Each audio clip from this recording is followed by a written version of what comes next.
I have with me one of the smartest in white men on this side of heaven. Everybody knows it now. They know it. The proof is in the pudding. He's a friend, not only my friend, but a friend of the organization and smart. Bill Lockwood, writer and radio host of American Liberty with Bill Lockwood. He's a teacher in Wichita Falls, Texas, and preacher at Owl Park Church of Christ. And Bill is here once a month, and it's good to have him back. Hey, Bill. Good morning. How are you today? All is well, sir. Can you hear me all right? If we can get the music off. Okay, let me see. You sound a little away from the mic or something. Let's try it. Maybe I get it closer here. Would that be? Is that Oh, better? that's better, yeah. All right. So how was your Thanksgiving? Well, I was able to be with family. That was good, but I did get the flu, so I stayed under the cover shivering much of this Thanksgiving Day. Wow. And a few days after, so I was kind of pretty sick. Yeah, I know that the flu is going around. Several people have it, and or have had it. Gotten it. And how are you doing today? Are you better today? I'm a little bit better. I'm not 100% yet. I'm not up running, but I still have some drainage and some congestion, but I'm doing much better. Okay, man. Well, I'm glad to hear that. I want to talk to you about anti-American Thanksgiving protests in America and what is restorative justice. You wrote an article about these things, but before we get to that, what's your opinion of the election we just had, the outcome of it? Well, it was disappointing. I recognize that. I recognize the fact that Republicans were able to gain seats in the House and that kind of thing, and Kevin McCarthy is now the leader of the Speaker of the House. However, I don't think it was what needs to be. It makes me worrisome about our future. I think a worse presidency we can never even imagine, and yet he doesn't seem to be. It doesn't seem to be going down in flames like it should be with the American people. I just think so many people are brainwashed at this particular point. So I'm pretty concerned about the direction of the country, generally speaking. Yeah, I don't see that things are going to get better in the country. It just, No. And that's why I keep encouraging people that they need to really, really sincerely, as individuals, seek the kingdom of God in his right way so Right. that we can live in this world and not be afraid and worried because we know that God will take care of us in spite of what's going on around us. Because Right. this setup is too clear to me. It's so clear that I don't see where the world, because people are not getting better, Bill, they're getting worse. No. And as That's the right. people get worse, things would get worse as well. Right. I've said to Christians and congregations many years now, I said, we better start figuring out what is a Christian response to a persecuting government, because that's what we're facing. Yeah. And the government is now anti-Christian. I think I saw a post that Carol Swain had made. Carol Swain. And she said, this is not the version of America that I believe God is going to bless. And it's not one that I prefer. So I think that's exactly right. Yeah. Can you hear me okay? Hassan, you see the note from them? We're going to have to turn it up a little bit. I'm being told it's still a little quiet. Okay. You want me to talk louder? Is it on our end or? Oh, okay. Okay. Yes, talk a little louder, but I think we'll find out. We'll see. Okay. So, I want to talk to you about this past Thanksgiving. I guess it's been going on for a while, where so-called activists gathered this past weekend at Plymouth Rock in Massachusetts to the racism and oppression faced by, they say, indigenous people, but I say the Indians. Right. Throughout history. What is that all about? What do they want? Well, first of all, there is a self-flagellation hatred of America program that has been in vogue for about 40 years now. The universities promote hate America. It doesn't matter what particular topic you refer to. America's the bad sinner, Yeah. and everything we've touched has been destroyed, including so-called indigenous peoples. But it absolutely overlooks the facts of history and overlooks really the realities of the situation, because it simply takes a lopsided view of things and adds a few more things to it. And but it's simply a vogue teaching now that America committed genocide against the Indian people, and that this is their land, we stole it, and therefore we're guilty and we can never atone. There's no atonement that's going to be sufficient for America to atone for the sins we committed against the Native Americans. And so it's just, once again, a hatred of America program. And it comes up, of course, at such holidays as Thanksgiving and Christmas and different things like that. So, but that's what took place this last Thanksgiving at Plymouth Rock. And there was a group of Indians who gathered together. I think it's United American Native Americans. I can't remember exactly, but anyway, on the Eastern Coast. But yeah. Anyway, they just protested and said, you know, we're a bunch of genocide people who committed genocide. What I don't, and I do get it, even though I'm saying I don't. When they say America did this, they're only talking about white people. They're not talking about anyone else but white people.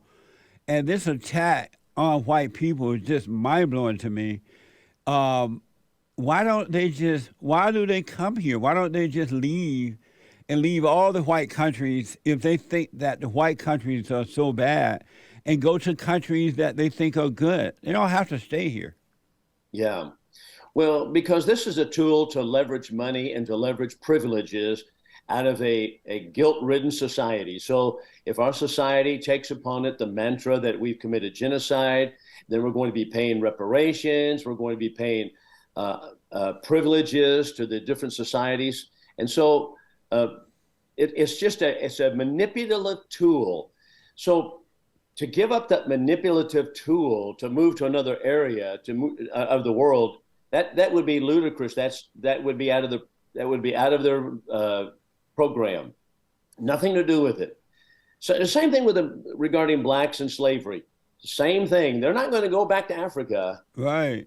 They're not going to do that. This is a manipulative tool to continue to bash America and to get money and to get privileges, and it's more racism is what it is. But it's absolutely a misreading of history what the Native Americans, so-called the Indians, are doing, and truthfully, a lot of Americans today, white culture even through nostalgia or whatever, you know, kind of lament the Indian wars of the West. They hated it. I mean, we look at it and say, you know, I don't like it. I mean, because we like to be nostalgic with about how it used to be and simple ways of life. And but that doesn't really match up with reality. And so we need to be aware of that kind of propaganda. How should we respond to accusation of these protesters? Well, number one, genocide, there was never a government policy of genocide, period. There's never a policy of genocide. Genocide would be the systematic extermination of races of people. There was never that. That's what, matter of fact, that's what it was in Germany, to systematically exterminate the Jews. That's genocide. That has never been the case in America. We came here, that is, our forefathers came here, and they established colonies and so forth, but it was open land. It was another thing is the Indians don't even have a concept, or they did not have a concept of land ownership and private property. That was out of the question, a completely different worldview. So they might range from North Dakota in the summertime all the way down through Kansas in the wintertime, and even south of that. And they would just roam, and it had nothing to do with land ownership. They believed that land ownership and property ownership was no one's right to have. on the other hand, the European culture believed in property ownership, which, by the way, is the key that unlocks great wealth. Yeah. And that is property ownership, private property ownership. It is the key that unlocks great wealth. And that's why the Indian cultures never were wealthy. They were tribalistic. They roamed the countries. They fought with one another. And so that's one thing I would point out. So that was simply a clash of cultures. Another thing I would point out is that the Indians did not own lock, stock, and barrel the land of America. I mean, I would say, which tribe are you talking about? They fought and killed one another. They pushed one another around. They were enemies, inveterate enemies from throughout all of history. So the Sioux Indians killed the Pawnees, and Comanches killed other Seminoles, and it just went on and on. They were inveterate enemies. They were not any lockstep, all Native Americans together owning anything. They just were at war with one another. They, at one time when I was going to school, they used to teach the truth about that in the schools. Right. And so they are not teaching that anymore, because I get the impression that the protesters don't know what they're doing. They're just out there protesting because of what the teachers or somebody else, the government said, but they have no real idea about history. They don't know what happened. That's correct. They very little knowledge of history. And, there are a lot of incidents or examples that one might utilize, but one of them I'm thinking about is in 1854 at Fort Laramie, Wyoming, which was called the Mormon Cow Incident, in which settlers had gone to Fort Laramie. They were surrounding that, and they were pushing west, and white settlers pushing west. Well, there's nothing wrong with that. There was nothing immoral about people roaming into the west, no more than it was for an Indian tribe to move and roam itself. So at Fort Laramie, they established a fort to protect the settlers going west. And so the Brule Sioux were camped around it, and then the U.S. government would give out goodies to the Sioux Indians, and they would hang around the forts because they got all these free goodies that the American government was giving away. And so settlers were coming along, and then one settler, a Mormon group, had a cow, and it was a sick cow that followed along. And so a young Brule warrior killed the cow because, after all, it's a cow out here in the wild, and even though the owner was right nearby, tracking it and trying to push it along, everything is good for the taking. They thought no more of taking a cow and killing a cow, no more thinking about someone owns that cow.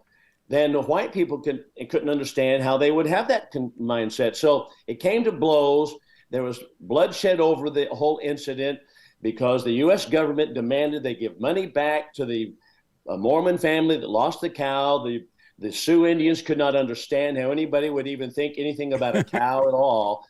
And it was just a clash of ideas and cultures. But you can't say, okay, we went in there with the idea that we're going to commit genocide against the Sioux Indians. That is not even close to history. Yeah. It's just not the way things unfolded. And so, but that's basically the way history rolled out. And so the government felt the need to protect the citizens as they roamed to the west. And it just came to clashes of cultures, and that's all there is to it. Yeah.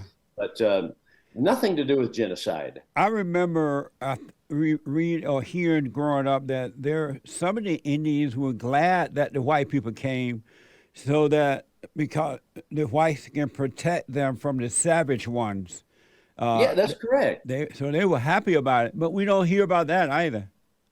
When General Crook began his expeditions against the Apache Indians, he had other Indian tribes that served as his guides, because they were at war with the Apaches. And same thing when they went up and fought against the Sioux. They had the Crow Indians were their scouts. Custer himself had a huge band of Crow Indians that were his scouts that helped him fight against the Sioux. It has nothing to do with, okay, we wanted to commit genocide against Native Americans. Why were they employed by the United States Army? Why would the Crows be employed by the United States Army to exterminate the Sioux? Because they wanted to exterminate the Sioux. It's just, it's a one-sided, lopsided view of history to say, okay, we came here and we have a government policy, we're going to exterminate Indians. No, that's just not the way it worked. Are there Indians out there that are trying to tell the truth about history rather than going along with all this stuff, and they are being held back, as they do with the blacks who are trying to, there are blacks who try to tell the truth about this whole racism things, and those blacks are being held back for the most part from the media, from teaching the truth. Is that happening with the Indians as well? Well, I believe there are. As a matter of fact, I knew an old Indian. He passed away several years ago, and his name is Joe Gilmore. But he was a full-blooded, I believe it was a Creek Indian from Oklahoma area. And he became a preacher of the gospel of Jesus Christ. But he would preach about these things, and he would and he was actually the head. I'm thinking it was the Creek Nation, but he would say, look, this whole idea about that the whites owe this and the whites owe that because of something that happened in history, he would say is absolutely ridiculous. But Joe Gilmore is his name. He's passed away probably about 15, 20 years ago. But there are a lot of people like Joe Gilmore who actually knew the truth of the situation in that Indian side and said, look, here's the truth of the matter, and we need to settle down. But once you get the government doling out goodies continually to a people, such as they did the black culture, such as they have other minority cultures, then it becomes easy for that culture to jump in on it and demand a reception of more goodies. And that's exactly what's happened. I noticed that that's happening with the illegal aliens that they are allowed to come in, invited in, and they are starting to take care of them, pay their rent, give them money, buy food, put them in nice hotels. And it's all for the votes. It's not for the people. It's for the votes. And that tends to happen when these people want to control others. They start to take care of them. And once you do that, you have control over them. That's correct. And that's exactly what's taking place. As a matter of fact, right now, the World Economic Forum, led by Klaus Schwab, has told us that there is a period of time which he says it's going to be, this is blasphemous how he put it, but we used to think about BC and AD, time before Christ, and Anno Domini, the year of our Lord. But he said now it's going to be before coronavirus and after coronavirus. So it's BC and AC. And his point is, and he goes on to say it in so many words, that there will be no more private property ownership in the future in the new global government. That's not going to have private property. So they've already got plans to line up on this deal because they want to control people by taking away their private property concepts. So that's how they're lining this up, and people don't see that, but that's the iron fist and the velvet glove.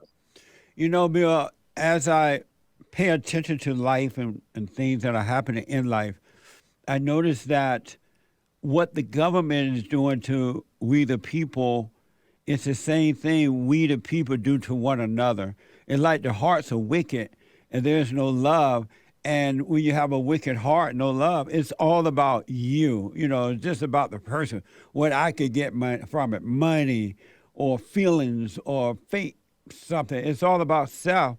And until the hearts change, I don't see how that's going to change. I don't either. Not only that, but our founding fathers warned us that this is the heart of man. It's a mixture of good and evil. Yeah. And so because of that, it's a reality check. That's what human nature is. Yeah.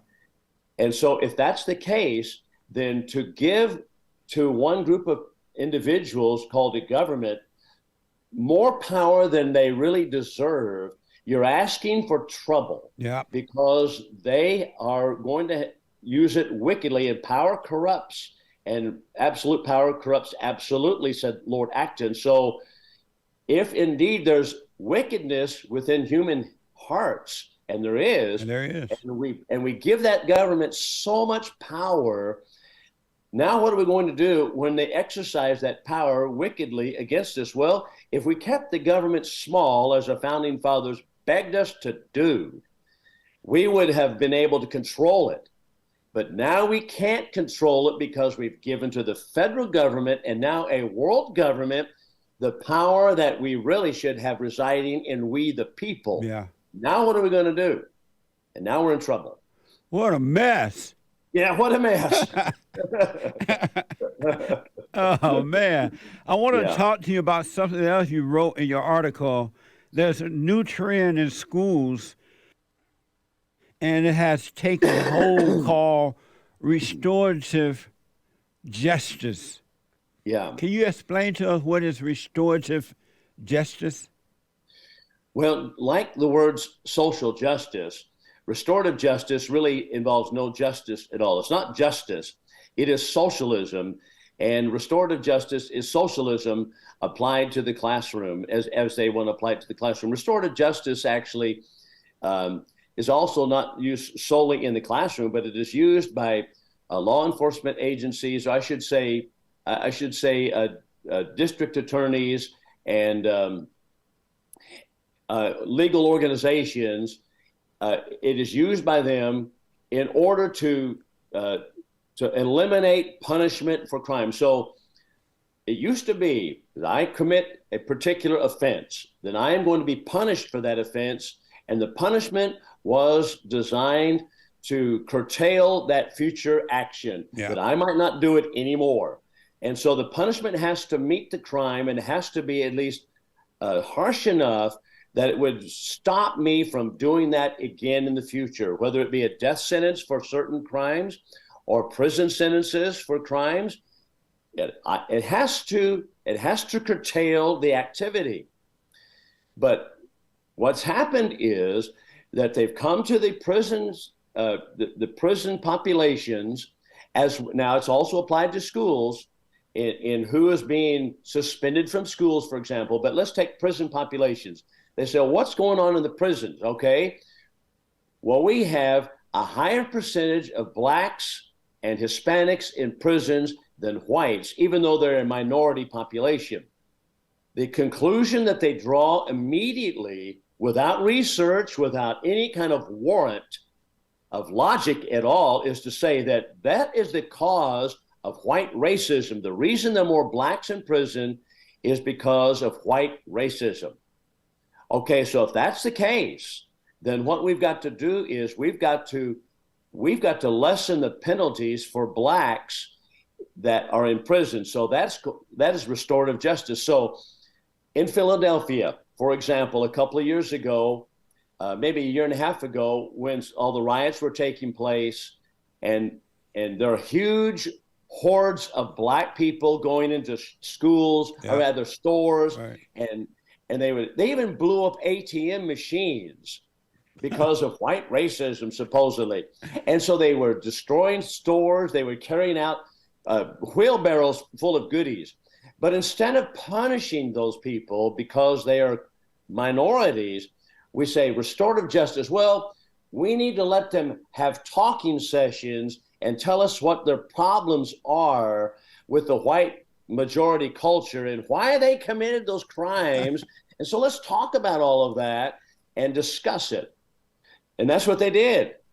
So right now, there are thugs all over the country, many of them black thugs. For example, I know of a case in Columbia, South Carolina. Black thugs put a gun to the face of doctors, take their cars, and these black thugs have been let go from prison, even though they've committed heinous acts in the past, such as carjackings, robbery, armed robbery. They're out on the streets continually because, after all, if we're going to incarcerate more black people, that must mean that we're being the white people are being racist. So we've got to turn them out. So that's restorative justice. We're going to sit down and talk about it. So in schools, they're doing the same thing. Then schools, they say, okay, look here. How many people are suspended? Well, X number of people are suspended. How many of that percentage are blacks? How many percentage are whites?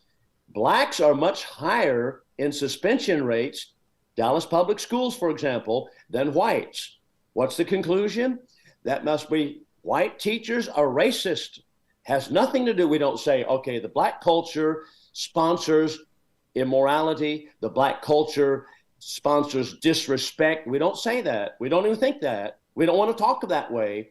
So we say, well, the reason that more blacks are suspended is because of white racism. So what are we going to do? We're going to have the blacks now not being suspended. We're going to put quotas on that, how many blacks can be suspended. And we're going to say, instead, we're going to have talking sessions in which we're going to talk about why did you beat up your teacher? Why did you bring a gun to school? Why is it that you're cursing out your coaches on a continual basis? And why do you do these things? Let's talk about this, and let's have a little love session. You hold that thought. Let me take a quick break. I'll let you finish on the other side. This is so interesting, man. Okay. Let me take a quick break. 888-77-JESSE. Back in a moment. Bill Lockwood is here, one of the smartest white men on this side of heaven. And I'm holding him over because we can never get tired of hearing from Bill, right? Thank you. Bill, tell the folks how to get to your website, your radio show, your books, and all that you're doing. Well, thank you, Jesse. You know, the website is American Liberty with Bill Lockwood, but I'm actually changing that over, and it'll be by the first of the year. I may let the website drop, but I put articles on News Talk 1290 website in Wichita Falls, and that's where most of my articles are appearing now. Nice. So News Talk 1290 website out of Wichita Falls. It's the radio that's associated with the radio station here in town. Right on. And so I'm changing the show over to what I call Patriotic Pulpit. The reason for that is because I've been kicked off of YouTube so many times for misinformation. Yeah. So I've just changed over to Patriotic Pulpit, and I'm calling things by that at this time. So that's how it's, and it's also a podcast. So it's a podcast also on Amazon Music Amazon Music app, as well as Spotify. The Spotify app, one can see that podcast as well. So it's Patriotic Pulpit, and Spotify is the app. So that's the platform that I'm working on. Then I, of course, write for the church bulletin or the church materials. I preach every Sunday, and that's found at iowaparkcoc.org. Iowa Park COC stands for Church of Christ.org. Amazing. Nice.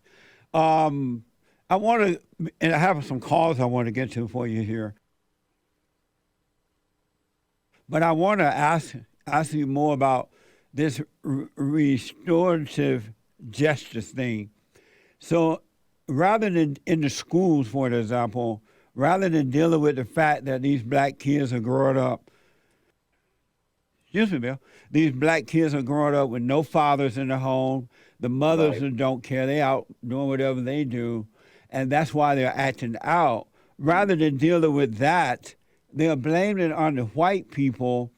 And so what I realized, Bill, and hearing you talk about this, is that they are using whites and blacks in order to change America for the worse.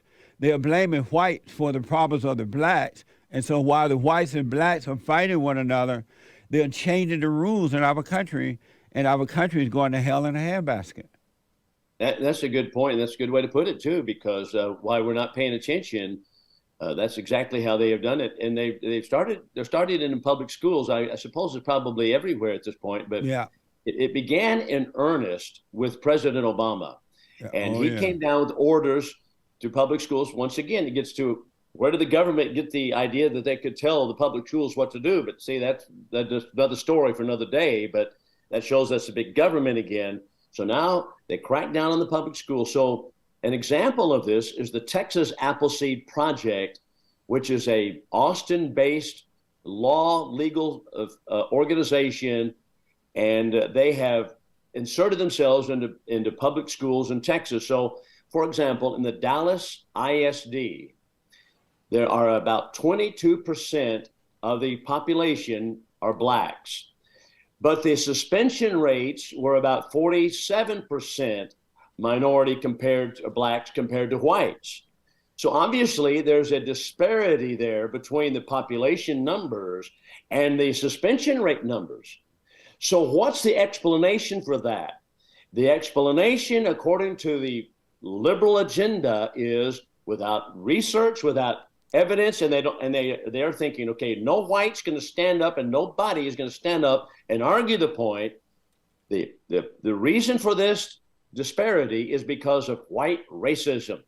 So because of that, they've implemented programs through the Texas Appleseed Project to quit suspending black students. Quit it, because after all, they're only being suspended and they're only angry because of the whites that have committed these oppressions against them.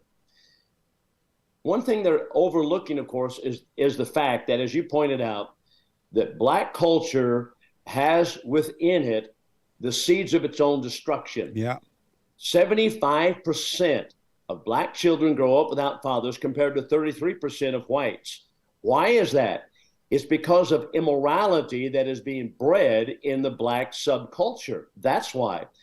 Abortion rates are seemingly about the same, 75% in the black culture, 33% in the white culture, and about 50% in the Hispanic culture. Why is that the case? Because immorality is more readily bred in the black minority culture. Since that's the case, we would naturally expect that misbehavior in school would come from the minority culture, and that's exactly what we find. Yeah. But we don't want to face the facts. We want to say, well, the reason is because of white racism. So we're going to change up how we're going to suspend kids at school. So quit suspending blacks, quit putting them in incarcerating them and black children in juvenile detention programs. So instead, we're going to say we're going to turn them out. That's what happened with Nicholas Cruz in Broward County, Florida. Remember what happened to him? Oh, yeah. Nicholas Cruz was turned out because of Hispanic name, put out, even though he should have been in juvenile detention already. What did he do? He shot up his school. He went and murdered a bunch of kids. And all we can say is, wow, we got to take guns away. We got to remove the guns from people. No, we need to have some common sense and punish the people who are committing the crimes and quit lollygagging around about it. But the Texas Appleseed Project has implemented programs that we're going to quit suspending black students. So they've done that all around the country. And this is not only from Texas Appleseed Project, but other projects as well. So yeah. LA, Los Angeles public schools, quit suspending the blacks. What's happening? The teachers lose control of the classroom. We can't control the classroom. So the kids now assault the teachers. They smoke pot in the bathrooms. They sexually assault one another. San Diego, the same thing. San Jose, California, the same thing. Washington, D.C., the same thing. It's going on everywhere because we can't punish the minorities, because if we punish them, we're saying that we're racist. Amazing. It's terrible. This is happening in schools. It's happening in the prisons and places like that, the jails. What is it to stop the U.S. Supreme Court from becoming like this, the U.S. courts from becoming this way too, and to restore to justice things? There's nothing to prevent them, well, maybe the U.S. court for now, but they keep appointing these liberal women and others on the court. There's nothing to stop the courts from changing it to restore to justice as well. Right. And you know very well as I'm sitting here, as well as I know my own name, that Ketanji Jackson Brown, who was put on the court because of her skin color, is going to be one of those people that is for restorative justice. The same thing with Sonia Sotomayor. Why was she put there? Same reason. We have a big difference, however, with a black man, Clarence Thomas. Yeah. And lo and behold, the left hates him. They despise him. They don't want him there because he stands for law and justice. He's a basic Christian principled man, and he wants law and justice, and he doesn't follow these kind of liberal mantras, and so they can't stand him. I was a guest on Dr. Phil's show, and it played yesterday. And, and they were talking about babies being born in this country, how we don't have as many now. And I said to the audience and to Dr. Phil that what we need are more white babies. I said, how did he take that? I said, because if you notice, Dr. Phil, white people stop having babies, and the people of color don't know how to do anything. All they do is create ghettos and make things worse. Dr. Field said, "You have made everybody in the country mad at you," with that statement. But it's a true statement. They're saying that the population of white people going down and the population of colors are going up. Look what the colors are doing. How would America sustain itself if the color people take over? They don't know how to run anything. You know what? You're exactly right. This is exactly what's happening. And the welfare system in America has created it. It has purposely created it. Yep. So it punishes the white majority culture by taxing us so heavily that we say, well, maybe one child or two children at the most is all we can have, because after all, I can't support more than that. But if you're as the welfare system was created to particularly bring blacks out of poverty, supposedly, so many of them are on it, and they continue to give more money for however many babies they have. And so they're incentivized to have more children. We're disincentivized to have children. That seems to be a simple equation, but people don't like it. And like Dr. Phil said, people are going to hate you for it, but that's simple reality. Yeah, what a mess. And then I want to take some calls here, Bill, and Sure. I'm looking at the clock. Do the blacks and the whites know that they're being used but just don't care? Do they know it, or they're just afraid to make the change? Or what is it? Because I don't understand why white people just, not only in this country, all the white countries, the same thing is happening to the whites. What's wrong with the whites? They don't speak up. They don't say, no more. I don't care if you can take my house. I'm not putting up with this anymore. You know, that's a good question. I think the answer goes to mass brainwashing. In Germany in the 1930s, the same type of thing was happening. The Nazis were national socialists, socialism. And what they did was they started, of course, penalizing, and they started, persecuting the Jews, but they came down heavy-handed on all businesses and everything that was related to, anything that made people successful. They were very heavy-handed about it, and they started prosecuting and persecuting Jews. What happened? Where were the churches? You might say, where were the churches? The churches didn't say diddly. They didn't say, there are a couple of people that rose up and said something about it. Dietrich Bonhoeffer did, but most of them just went along with it, even though they were incarcerating Jews. How did that happen? Because they had so much mass brainwashing. They had snitch system where the children are tattling on the parents, such as we have in our country today. Yeah. Same thing. And everybody was cowed into silence. So they said, well, we can be a Christian. Let's be a Christian in our house, and we'll be happy here. And I see my neighbor being taken to jail, and I'll just shut my mouth and we'll sit here and pray. And pretty soon, the whole country was gone. And that's what's happening in America. Our colleges and universities have mass brainwashed a whole generation of people. They're completely gone. And so that's happening now. So, and in Germany was pretty much white, right? It was controlled by whites. And then the Jews went there to visit, and they stayed, and they made wealth. So do white people have socialist mentalities? I think our whole country has socialist mentalities now. Our university systems are all basically socialist propaganda machines. That's what we are. Our government practices socialism. Socialism it's really fascism. Fascism is what we have right now being practiced by our government. Fascism says, okay, you can own your personal property, Jesse Lee Peterson, but the government oversees you, and we'll tell you what you can do with your private property. We'll tell you what you can do with it. So the basic overlords is the government. Even though you own your property, the government tells you what you can do with your property, and how you can manage your property and how many people you can hire of this color and that color and what you can pay and what you can't pay. How many hours can a worker work for the Jesse Lee Peterson show and how many can they not work?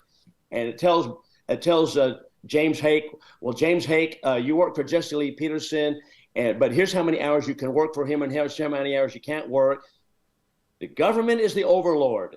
So fascism is the practice in America today. That's what's happening, and we've been brainwashed to go along with it. So fascism basically is soft socialism, and that's what we have going on already. That's amazing. The redistribution of wealth. Yeah. When I was growing up, I never heard of socialism. You just didn't hear about it, and so whites and blacks were getting along much better. They didn't have this battle going on as we have today, and we were encouraged to buy land. When we were in school and our parents and grandparents talked about land, you got to own some land. And so when we became adults, we went and bought land. White people did the same thing. And I noticed that after the civil rights movement started, which should have never happened, by the way, other than abortion, it was the worst thing that ever happened to blacks and to the country, because they just took over the minds of the blacks, and they brainwashed, as you said, brainwashed them to believe in socialism, to believe in other people leading you instead of you leading your own life, as we were doing prior to the civil rights movement, and that just took off, and it just has really screwed the blacks up in a way that it's going to have to take Jesus Christ to come down again and walk around the earth and help them. Yeah, and even when Christ was on the earth, the Jews that were there hated him and murdered him. So even though he may come and walk on the earth, that is no guarantee that people are going to accept him. Yeah, that's true. That is so true. And so I want to take some calls, Bill, but the solution is what? Well, the solution, in my view, of course, and all of the alternatives out there, there are only, I believe, about 5 different alternatives that are possible, even logically possible. Number one, we can hope that we can convert the other side. Let's preach and convert the other side, not only to Christianity, but also to smaller government in order to protect our freedoms. I don't see that happening. I don't see that kind of thing's happening. We might think, well, we might become unified with a pandemic such as, or a war or something like that. World War II kind of combined us together.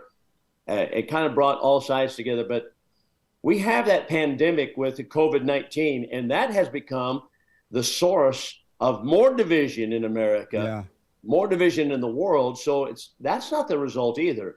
Another option is a state to secede from the Union, saying, we're out of here. And you know what? We're done with the big government. We're going to secede and I believe that's what we ought to start doing. States getting together, because we're not coming back to reality. We're not coming back to a conservative viewpoint. We're not coming back to the Constitution. So we might as well say, you know what? Texas, Oklahoma, whoever wants to be with us, we're going to go our separate way, and we're going to do our own thing. And we're not trying to fight with anybody. We're not trying to go to war with the United States, but we want to protect the rights of our own citizens, and we're going to secede. Amazing. Well, we tried that one time, but you know what? That didn't turn out so well. I don't know if it will happen again that way, or we might just become slaves. And I think those are the kind of options that I think we're facing. What a mess. Bill, just give me a yes or no on this, and we'll talk about it later. Do you know why, and I'm asking this because I saw a documentary over the weekend, do you know why World War II was started? Yes. Okay. One of these days I want to have a conversation about that. It seems so interesting to me. It is fascinating. It's extremely fascinating. I think that people need to know the truth on that subject. Well, I want to have you back one day to put the truth out there, because I saw the documentary. I'm like, what? Nah, I couldn't believe it.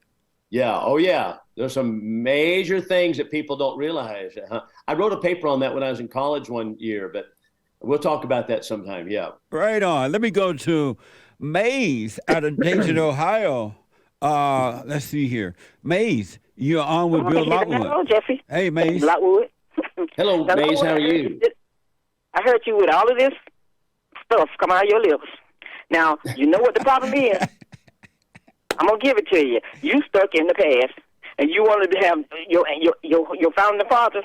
Now, they went to war and they fought. You want to take all that out of the history books. You don't want anybody to see it. You don't want to see all the stuff that happened in America. You want to hide it. It's just like you expunge the record of the kids that don't get thrown out of class or either do stuff to go to jail and they never make it there. And then when they go shoot up a place, you know, they did 20 different things in the past that were never reported. So what the solution to it is that you get the evening news and the news that you watch and show what you all do every day when you're killing people, knocking people out, and doing the different things. And it'll equally because of time, let's get a quick rule. May, and you're not showing making all this money out of these prison systems. You can go down and let's get a quick response. The time is out. Bill, did you understand her? I understand. Be quiet. Shut up. Did you have a question? Did you have a question, Mace? Yes. What is it? My question to Bill Lockwood is that if you can't rule anymore and somebody else is ruling, what are you going to do? Lose your mind? She said if you can't rule, the white people refer to the white. What you going to do, lose your mind? The whole mindset that says I'm ruling because I'm white is a bunch of baloney. Yeah. That's nonsense. It's about sharing. Am I ruling over Maze because I'm white? I mean, that was an awful outing for Bill. Sorry about that, Bill. Maze, I brought her in too late. I forgot how she goes on. But check out Bill Lockwood, all right, on News Talk 1290. Bill now call his show Patriotic Pulpit and is on Spotify, Amazon Music Podcasts. And don't forget, he writes articles on newstalk1290.com. Amazing.